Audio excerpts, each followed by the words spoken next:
The concept of a sixth-generation fighter has been circulating for years, and many assume we already understand everything about it.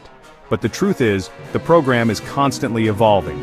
As new technologies are integrated and strategic doctrines shift, information that once seemed reliable quickly becomes outdated.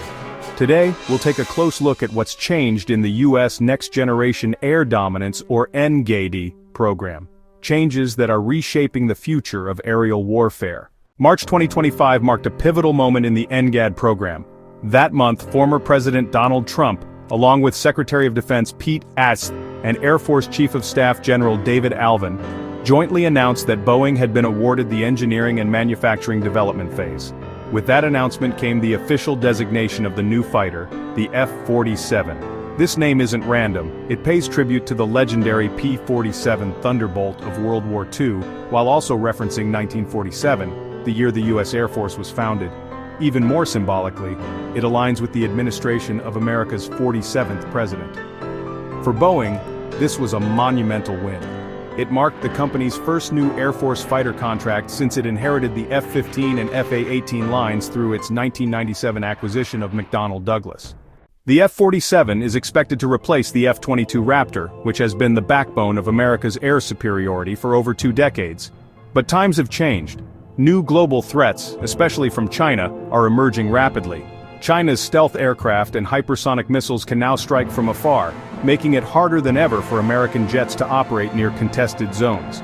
In this reality, the traditional idea of a lone, all-capable fighter jet no longer fits the battlefield. The NGAD project shifted gears, no longer envisioning a single aircraft doing everything. Instead, it now embraces a distributed system of platforms working in tandem.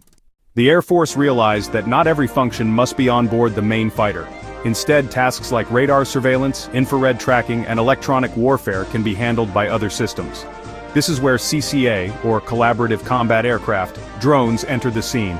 These drones will operate alongside the F-47, collecting data, jamming enemy systems, and providing forward reconnaissance. Complementing these assets will be larger platforms like the B-21 Raider stealth bomber, and even space-based satellite constellations transmitting data in real time. This new architecture spreads responsibilities across the battlefield, creating a flexible and resilient combat network. Relying on CCAs also transforms how the F-47 operates. Rather than charging into enemy territory alone, the F-47 will remain slightly removed, commanding a swarm of drones that get much closer to the danger zones.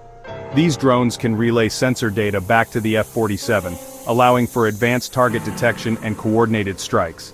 It's a system built on cooperation. This approach dramatically increases survivability while enhancing battlefield awareness. Even if the F-47 loses line of sight, other drones can continue feeding it real-time intelligence, ensuring seamless mission execution. Another significant change is in the payload philosophy. In the past, heavy weapons had to be crammed inside stealth fighters to avoid detection.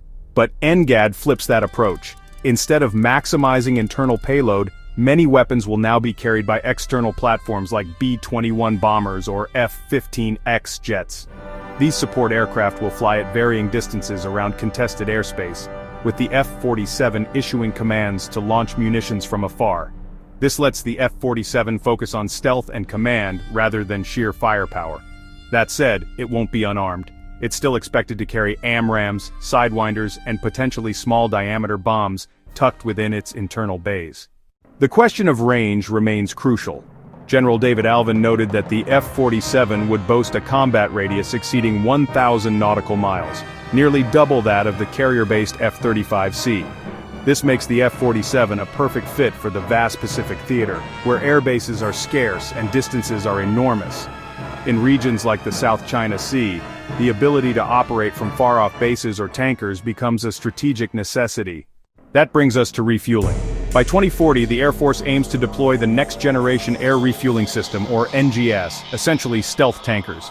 Interestingly, Boeing is also developing the MQ-25 Stingray, a refueling drone that could pair seamlessly with the F-47. If these tankers enter service in time, they could extend the F-47's range even further, allowing it to stay aloft longer and strike deeper into hostile territory. What the F-47 won't sacrifice is its stealth. Low observability across broadband frequencies remains a non-negotiable design goal. While concept art of the tailless NGAD fighter circulates online, much of it is speculative.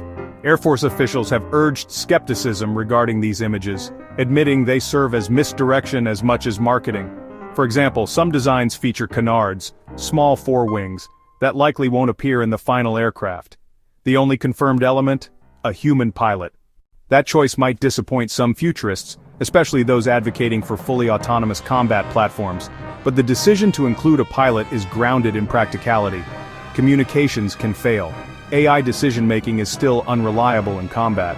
As Justin Bronk of the Royal United Services Institute puts it, few want to see autonomous fighters making life or death decisions. Manned fighters may be more expensive and require more training, but they offer accountability and decision-making under pressure that current AI cannot match. The engine is another area of radical innovation. The F-47 will use a next-gen adaptive cycle engine with competing designs from Pratt & Whitney and General Electric. These engines can switch airflow configurations mid-flight, using high bypass for efficiency and low bypass for combat performance. In effect, the F-47 can cruise long distances economically, then instantly convert to high-speed mode when needed. This dual-mode flexibility will allow it to exceed Mach 2, while also maximizing fuel use during loitering operations. Moreover, the immense power output from these engines could support advanced technologies like directed energy weapons. The Air Force is already exploring airborne laser systems, and with enough onboard electricity, the F-47 could be among the first fighters to carry such weapons. If successful, that would place the F-47 at the forefront of aerial combat, not just in speed or stealth but in entirely new categories of warfare. This transformation from a traditional aircraft to a node in a vast combat web signals the dawn of a new era. The NGAD program isn't just building a new jet, it's building the future of air dominance. The F-47, alongside its drone allies, satellite relays, stealth bombers, and adaptive engines, will redefine how wars are fought in the sky. At Control Lost, we'll be watching closely as that future unfolds.